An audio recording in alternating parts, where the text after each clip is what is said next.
it better than anyone in the room. But if they can't find Do I have sound? Yes, you do. There we go.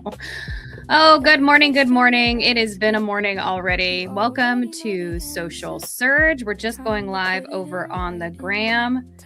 Can you hear the music playing?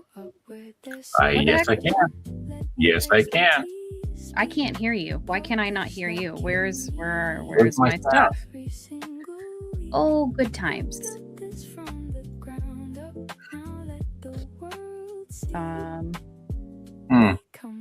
Good morning, Holly Pennington. It's good to see you. Let's see what's going on with my audio because I can't hear nothing. Oh, this is fun. Oh, you know what? I bet you there's headphones, right? Somebody hooked in the headphones. Testing 1 2 3. Can I hear you? Can you hear me? I don't know. Yep. Can't hear you. This is good time.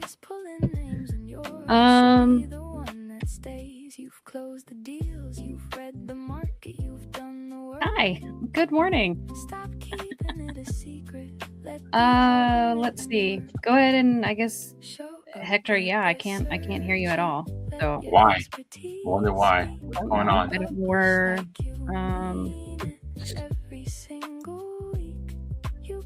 I don't know what's going on. I don't either. Holly, you can hear Hector, Holly? Maybe I just need to listen through my phone. How about that? You're gonna have this is what happens when your son comes down into your studio and touches stuff that he's not supposed to touch. That's right. He was down there, wasn't he? What do you want to do? I mean, you can carry the show on your own. We can we can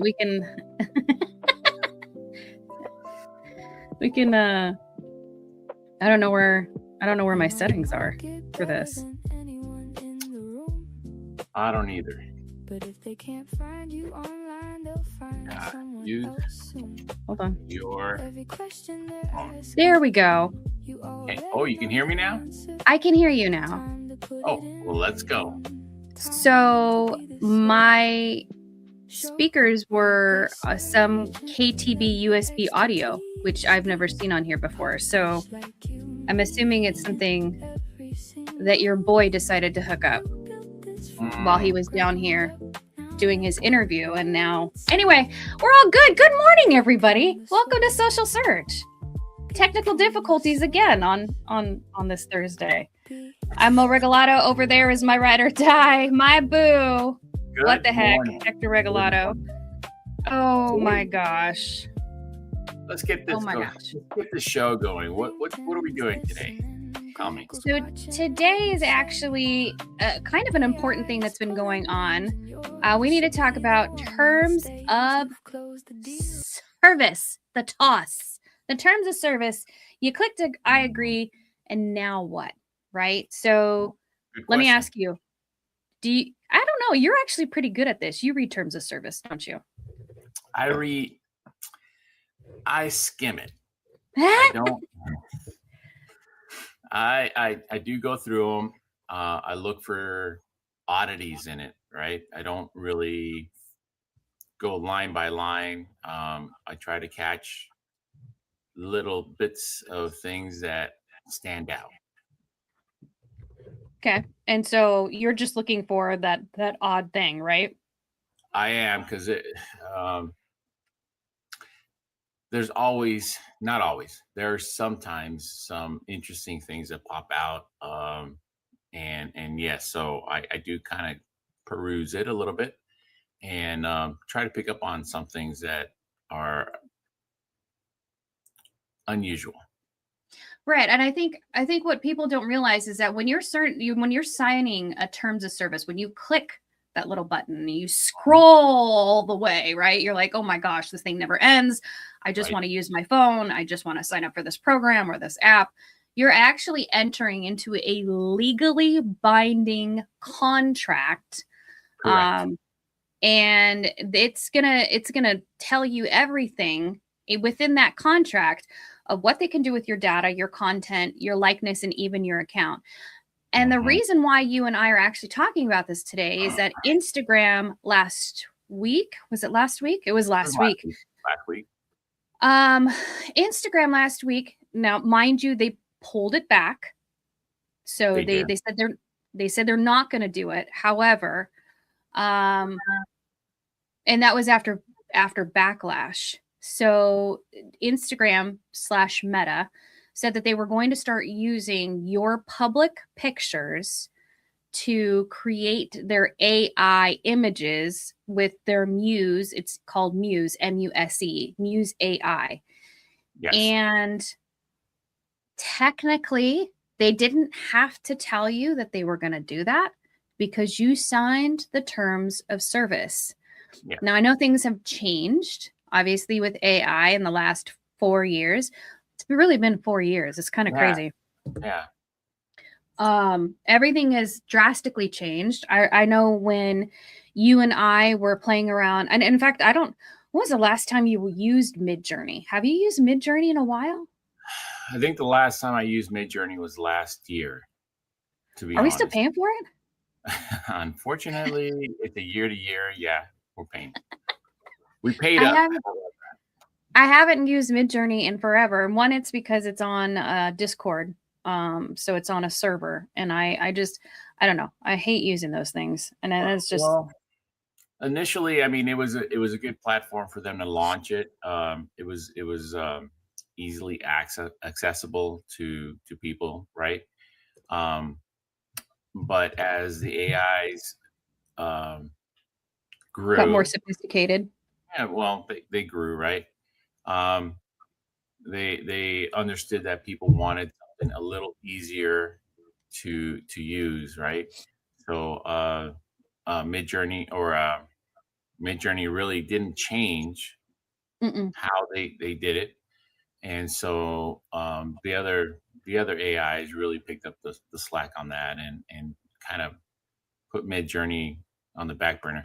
I mean, if you're an artist, that's still being heavily used by them. People that are into steampunk and that kind of art, right? Fantasy art, things like that.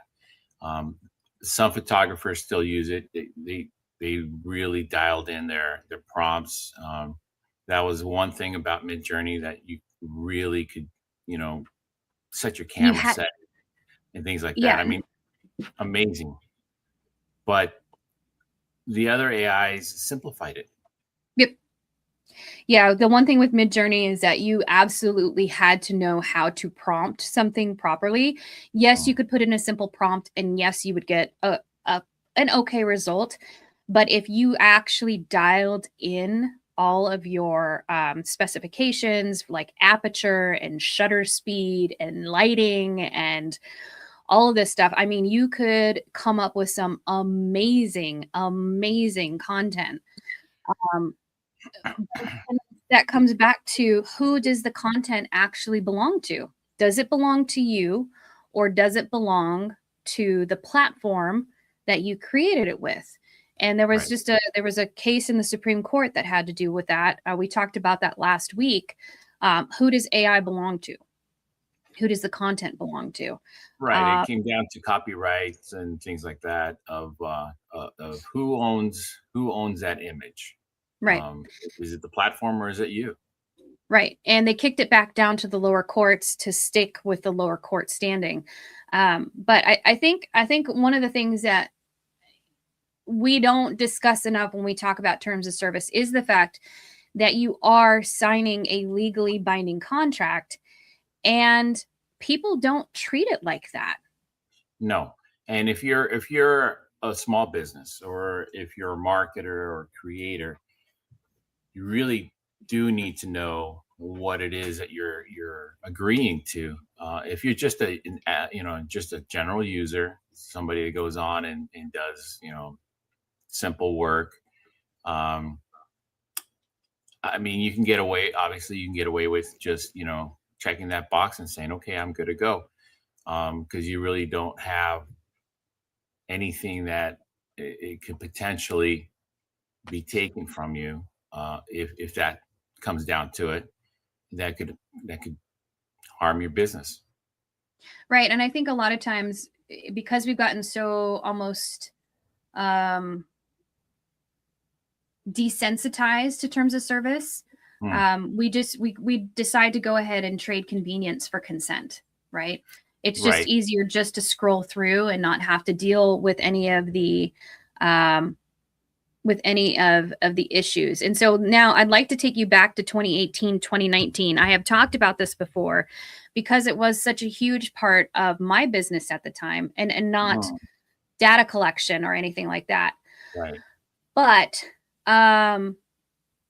when the Cambridge Analytica scandal, right? So Facebook actually had a settlement.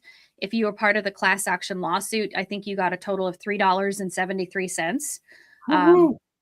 Bank that. Right. So Cambridge Analytica company, third party, through Facebook, who is able to use and access data sets. And everybody agreed to it. When you signed up for Facebook, when you scrolled through all those pages and didn't read, you signed the terms of service. Terms of service said that they could use your data, that they could use your pretty much everything that you put on there, right? Even if you made your profile private, Facebook could still use the tracking of seeing what kind of ads you clicked on, what kind of content you interacted with. And so all Cambridge Analytica did was they took that available information and they used it for advertising. So the thing is that people got so upset and just like up in arms. Oh my God, I can't believe they sell my data. Dude, you signed up for it. You did not read the terms of service. And they said that and so here's the deal though. If you had done any advertising on Facebook in the time prior, you had access to the same friggin' data, right? Yeah. When we used to advertise, so I had a client who, beautiful, beautiful woman, African-American, did yoga. We targeted the DMV, so the DC, Maryland, Virginia area. And before, so like I started working with her in 2014. Was it 2014? Yeah, somewhere around there. I think it was 2014. Anyway, I started working with her, maybe 2016. Maybe I started working with her in 2016. Anyway, I don't remember when I started working with her. Anyway, we're working together, and I was able to, at that time, you were able to go in and specifically target race, right? She wanted to advertise to African-American women between the ages of 25 and like 60. And so we were able to dial down her advertising. Well, then a couple of years later, you couldn't do that at all because, again, Facebook went through another lawsuit saying that it was racial discrimination. And I was just like, but, and this is not a bad thing, but she didn't want to advertise to white people, right? That wasn't her core audience. That wasn't her target market. That wasn't who she was trying to attract. She wanted to attract her audience, and her core audience was very specific. And so it was very frustrating, but I'm saying this, that data was available to everybody. It wasn't just available to this giant firm. The giant firm did buy a lot of the data and then they used it to advertise. But here's the deal. Like, you could do that with Facebook. And before people got up in arms in it, Facebook was fabulous to dial down in your audience for that. But again, people complained, oh my gosh, I can't believe I'm getting these ads on here, blah, blah, blah. It's all based on your behaviors that you're doing. So they're going to show you more ads. If you looked at a car, for example, then you would start getting a bunch of ads in your timeline from like car dealerships in your local area, blah, blah, blah, blah, blah. So again, but you signed the terms of service. So you said that you were okay with that. And then all these people got pissed because Cambridge Analytica had, it came out that they were using all of this data. And it was like, if you if you don't want to be on the platform and be used like this, get the hell off the platform. If the platform is free, you are the product. Correct. Right? Right. You are. Yeah. No, it's a trade, right? I mean, the platforms are quote unquote free, but there is a price to pay. Nothing in life is free, as the saying goes, right? Especially when it comes to social media. These companies have to make a profit somehow, and this is how they make their profit. They do it by allowing advertising to be made, and yeah. George, I like your eyewear too. But yeah, so I mean, it is important to know what you're getting into and what you're agreeing to, and I like the fact that you mentioned that we have been desensitized. Can't say the word very well. And I think it all started honestly back when like Microsoft with all their updates, in order for you to use that nice new PC that you got, you had to go through and you had to agree to everything. If you didn't agree to one of those things, a lot of the times the computer wouldn't function the way you wanted it to. So that, I think, was the beginning of that terms of service. Everybody, everybody was just like, okay, whatever, just scroll down to the bottom. Hey, click agree and let's move on. And then the social media companies came around, and yeah, that same type of agreement is in those terms of service, right? But people really do need to understand what they're getting into. Right. And here, so the next thing I'd like to tell people, and again, if the product is free, you are the product, right? Social media is rented land. This could all go away tomorrow, right? And so as we're talking business and we're talking about commercial real estate brokers, where exactly is your data? Where exactly is your network? If your network is not invested in your CRM, whether that CRM is an Excel spreadsheet, whether it's just a box of business cards, where is your data located? If your network is on any of these social platforms and you haven't taken it offline and put it somewhere else, you are screwed. This is why you and I are so adamant about building your email list, making sure that your website is clean, having a CRM that you actually use. I don't know how many brokers I've talked to in the last 2 years who are like every 6 months we'll connect, right? And then it's like, oh yeah, we're switching CRMs. I'm like, what happened to the one that you told me was like better than sliced bread? Oh, it didn't do what we needed it to do. Well, are you actually clear on what you need the CRM to do? Or is it because it's too like frustrating to use that you move to something else? But the point is that social media is borrowed land. It is not yours. The platforms could go anywhere at any time in the snap of a finger. Well, exactly, like with TikTok, right? That whole what was it, almost a year roughly that we were playing with the is it going to go away tomorrow? Is it going to be here to, am I going to wake up and is it going to be missing, right? A lot of people were making a lot of money, and I mean a lot of money on that platform, and their livelihood was on that. And a lot of the creators, when that whole thing started kicking off, I think really woke them up, and they and they saw the fact that this is my only platform. This is my sole, financial system here.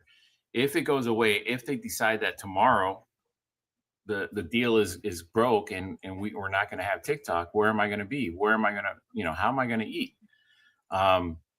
So yeah, I think that you cannot rely on the social platforms to be there when you wake up, and it's always something to think about, right?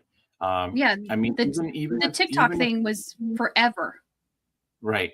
I mean, let's say there have been issues with the servers, Mm, right? Where the platforms have gone down. X got hit several times last year, and it was mhm. down for a day or two or whatever. Again, there's nothing saying that, okay, even if it does come back, especially after an attack like that, that all your information will be Hasn't there. been compromised. Yep. Right. Yeah, that's so yeah, no. And we've had not days. So platforms normally go down for hours. Right. So it feels like days. But they'll go down for, I think the worst one was probably 2018. 2018 Facebook and Instagram were down, I think, for like a total of like 10 hours. And it was billions of dollars that were lost in Oh ad yeah. revenue, Oh yeah. because the platforms were down. And then, of course, everybody flooded X because X was still up at that time. And it actually at that time was still called Twitter. So, yeah, so it's that as much as I love social media, you do have to look at the entire marketing ecosystem and saying, okay, how else are we connecting with our prospects and clients? Is it through hard mail? Are we making phone calls? Are we doing email marketing? Again, I've talked to so many brokers the last couple of years where they have no email marketing other than property blasts, and property blasts are fine. However, if you are ignoring property blasts dumping into your email inbox, guess what? Other people are ignoring your property blasts dumping into their inbox. So you need to have something of value for that newsletter to start. Just as a side note and a kind of a tangent on that. Right. I think It is. I think email marketing is highly undervalued. Everybody since the start of social platforms basically have been putting the death warrant on email marketing, right? Email's going to die. Email's going to die. To be honest, email has not slowed down whatsoever. But just like anything else, it has evolved. It's no longer just sending out like you were saying a blast, right, for properties and things like that. You have to have, just like in social media, you have to have a conversation. You have to have that connection with your audience through email. And so it's a conversation. It's not a hey, here you go, this is what we're putting out today. That's not creating an audience. That's not creating a conversation.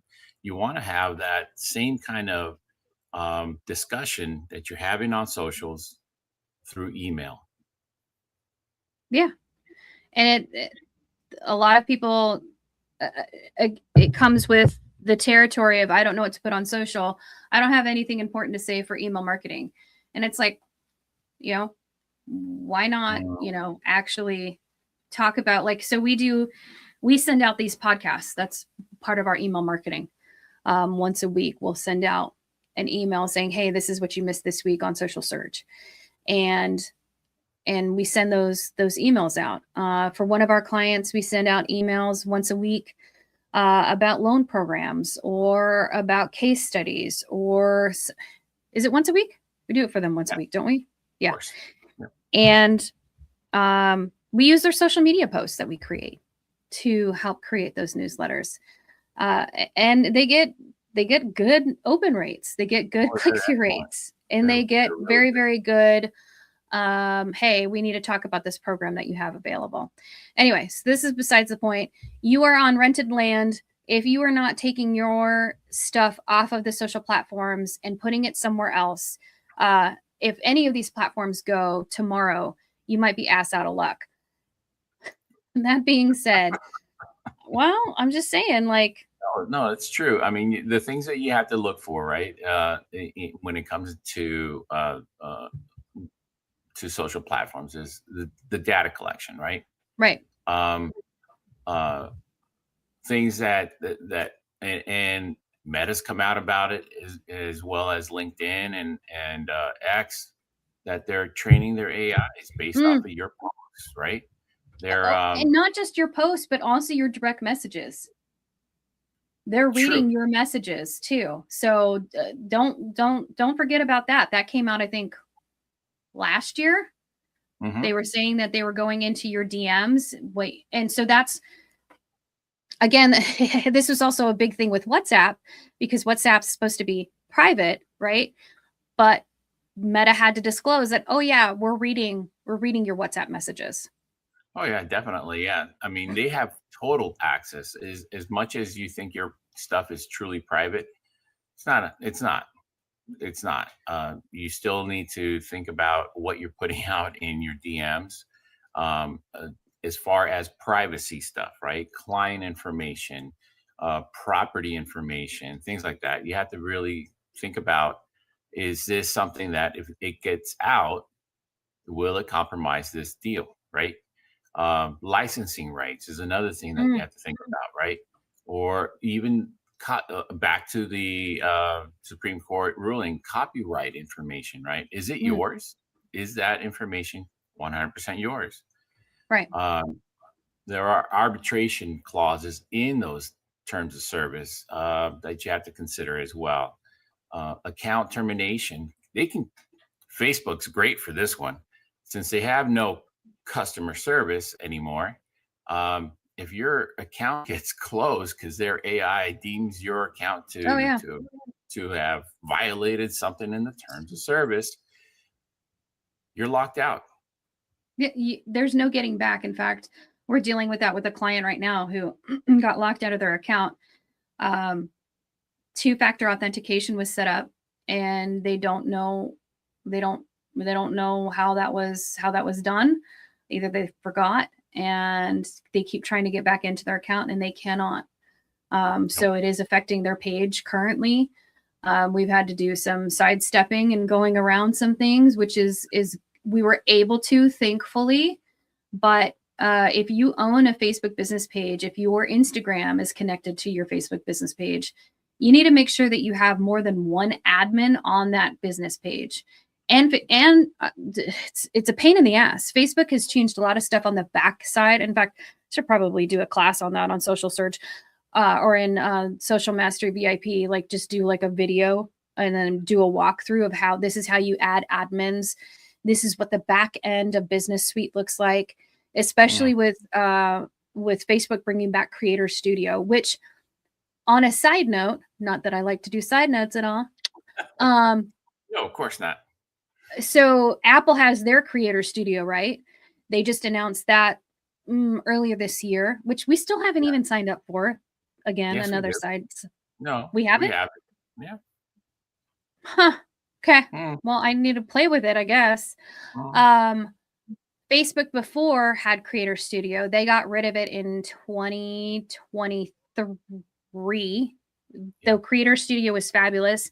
Again, it was one of those systems where you could schedule content directly from there. It was great. You had no issues with it. They forced us to go into Business Suite. Business Suite was balls. I hated it. You would schedule stuff in there. It's gotten better, right? Like um I feel like what was that from Monty Python's? She turned me into a newt once. I got better, right? Like it got better. It just was the fact that it was so bad and so clunky, and they had a fabulous product.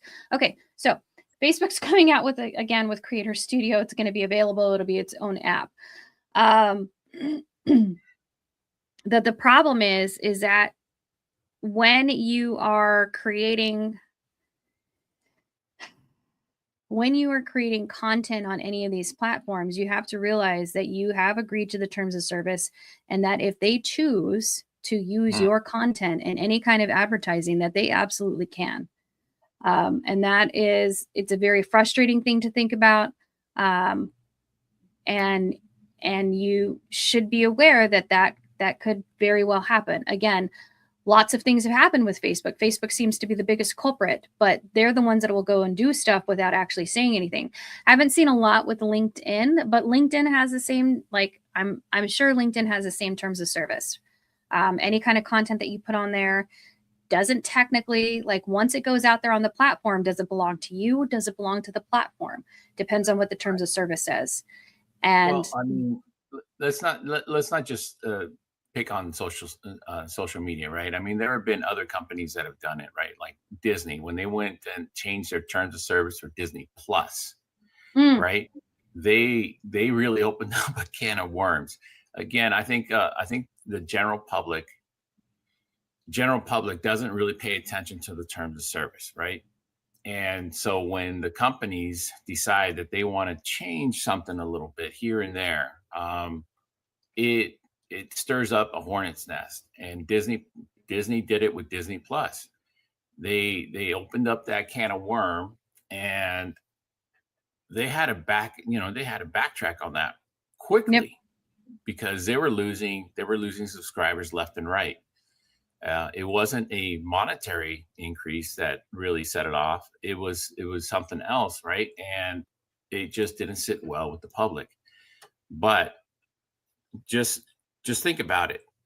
Anything that's digital has a terms of service because you're using it on a license based. You're saying that I want to use your license to use your product, right? And in order for you to use that product, you have to agree to what legally they have decided they want to do with that product. Right. You brought up, you said license, and that made my brain immediately go to, so years ago, What the Heck bought me Adobe Audition CS6. Oh, yeah, that's a long time ago. It was it was like 2013, 2014. When we lived in Minnesota, he built me a home studio, so I could do voiceover recordings. If you are unfamiliar with my background in radio, I worked in radio for many years. I did voiceovers for companies and all across the world. So I had my home studio. And at that time, you could buy Adobe Audition. You could buy any of the Adobe products as a license, and then you would have to re-up your license, right? You would have to refresh it every year or whatever. But you could buy the product. And if you chose not to pay the licensing fee for the next year, you still had the physical copy of the product. You could still, it was on your computer. It was not connected online. You could still use that product. I worked at radio stations that used the original Adobe Audition, which I can't even think of the name of it right now. Yeah, it's an odd name. I can't remember the name, but like it was 1.0. Like that's what we were using. And they hadn't paid for a license for years because we were still using 1.0, right? So I'm just saying, like, it lived on the computer. It did not get connected to online. So none of that. So then years later, which I still have that Adobe Audition CS6. I have it on one of our computers. Somewhere. It was amazing. Think if you've ever played with any Adobe products, After Effects, Premiere Pro, all of that stuff kind of lived in Audition before they separated it and made separate products. So like I could take video and I could get the audio and I could separate it and I can edit and I could do all this stuff in Adobe Audition. Then Adobe went to Creative Suite. They went to the actual cloud model. And that sucked because now I don't actually physically own the product. No. I have to, I basically rent it. And if I don't pay, then I don't get any of my content because it's all, obviously it's like, oh, it's in the cloud. You're so lucky. Yeah, but now Adobe owns the cloud and I don't have, now I haven't paid and I don't have access to that. The other thing too is that we were paying for programs that we were never using. There was a whole bunch of stuff in that and I hated it. And so we moved away from Adobe products, even though I love Audition. I love, Adobe Illustrator. Like those are programs that I enjoy using, but we went away because it got to be too expensive for how much we were actually using it. Right. which again is our right. But that's the difference between having something that's cloud-based versus having an actual physical product. And I keep saying physical product. It was a digital download, right? But it lived on my computer. Right. Yeah, it was the models, they did it obviously for a money grab. Mm, Splitting it first and then eventually going to the cloud. yep. It was just a money grab. And yes, the community that used it, uproar, big time uproar. I mean, you're talking about professionals that are just starting off, right? They graduated from college, they have their degree, it's all, nice and new, but they don't have the funds to really be putting into this. And so the choice is, you either have to sacrifice paying for this monthly this monthly use of the Service. product, Yeah. of the service, or you have to find alternatives. Now, granted, there are some pretty decent alternatives for Adobe, Like but DaVinci yeah, Resolve. DaVinci is fantastic. You can use that. You can use the free model, and it is a really good transition from Adobe to that. So Adobe also, this was another scandal with Adobe. Again, terms of service related, Mm, where I think this was a couple years ago. I remember we talked about it because at that time our oldest daughter was at DigiPen, and they use Adobe products over at DigiPen, which is a digital art school in Seattle. And Adobe was kind of floating around the fact that, like, oh, if you use any of our products, we're going to, like, if we like what we see from what you've created, we're going to use that as part of our advertising campaign without asking you or compensating you, which was yep. like a huge, again, this is like 2-3 years ago, a huge uproar in the art community, because it's like, wait a minute, I'm licensing your product to use it to create something, but that does not give you access to the art that I've created to use it for your own advertising purposes so you can make more money. And Right. it came down to, hey, did you read the terms of service? Did you Right. read the terms of service?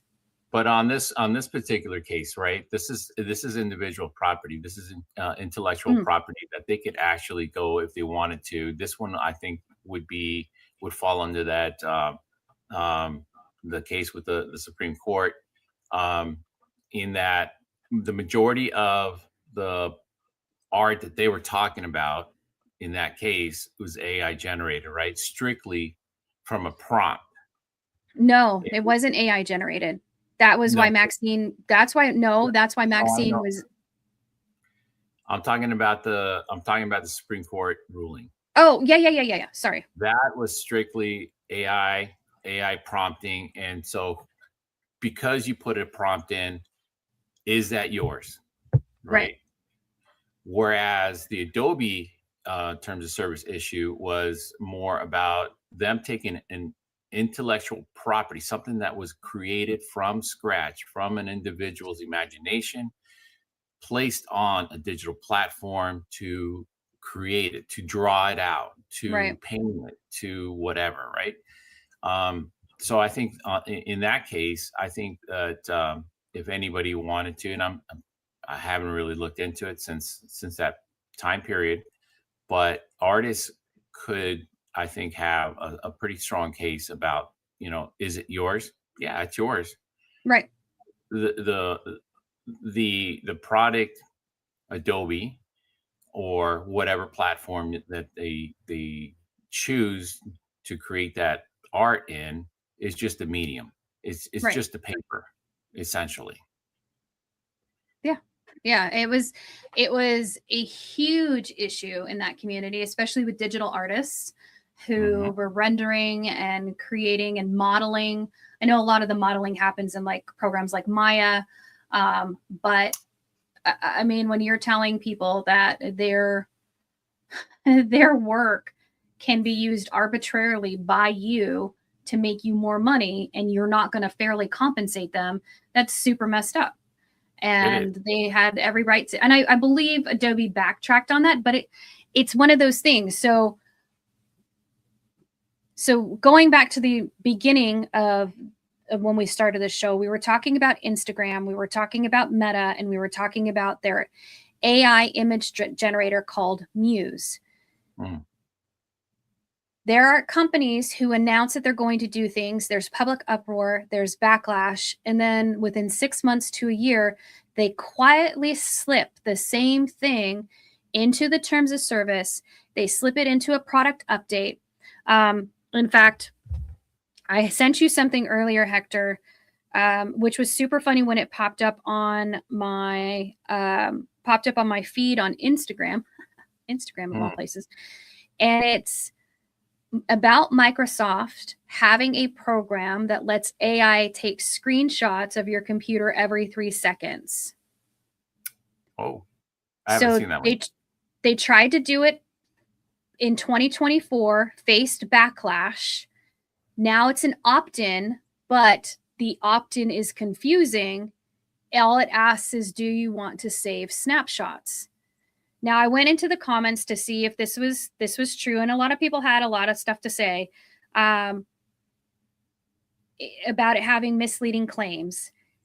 But this is another one of those times where you need to be fully aware of what you are saying yes to.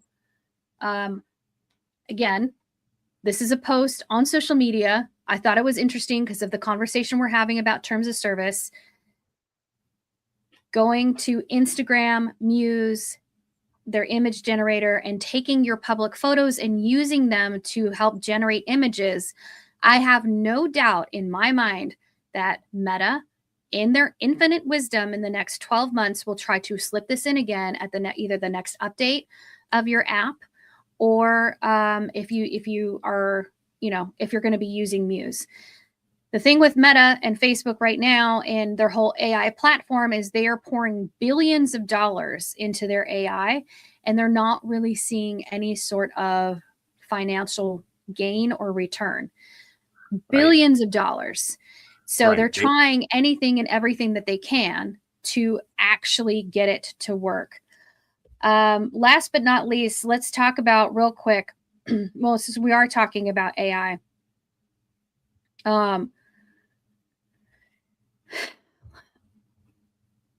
you need to be aware of what you're signing up for. There's a lot of people using Claude and Cowork and what is it, Claude Code? Code. Yep. I mean, you're playing with it, Hector. Yep. And they're creating apps, they're creating programs that inherently have security issues. Right. Yes, they have security issues, but they are trying to they're trying to minimize the security issues as much as possible, especially when you're creating a website or an app or something like that. They are trying to create it so that you have some security, but you still need to know a little bit about coding in order to understand what those security issues could potentially be. Right. And so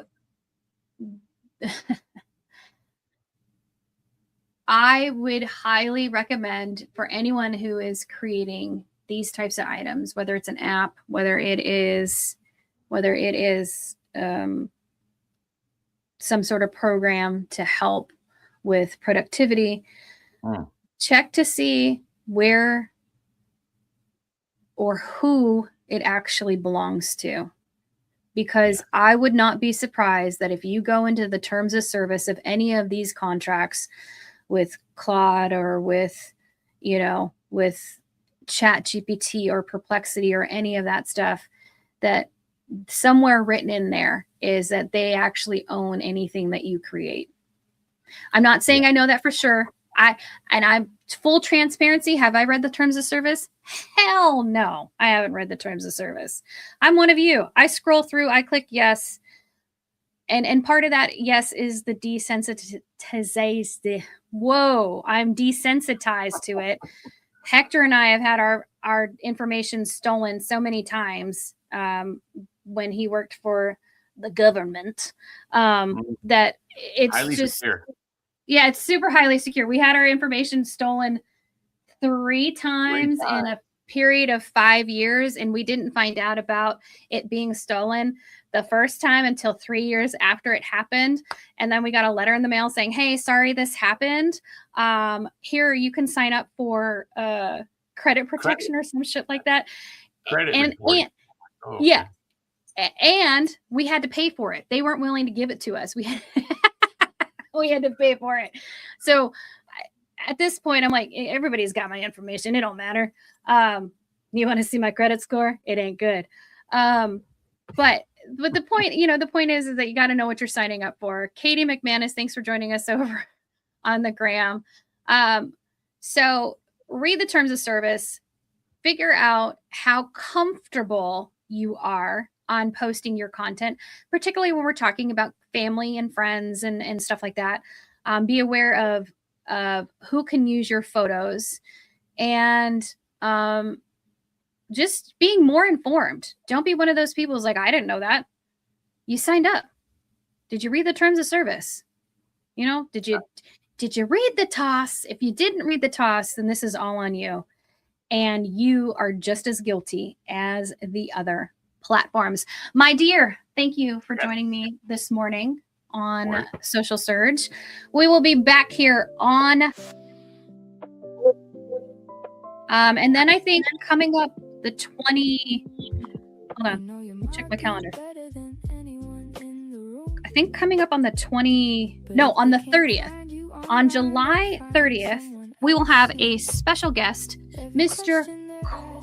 Boy Davidson, going to be on the show with us. We're going to be talking about his social media journey, CREI Summit, and all of that fun stuff. So I hope you guys can join us then. I'll see you back here on Tuesday. Goodbye. Have a good weekend.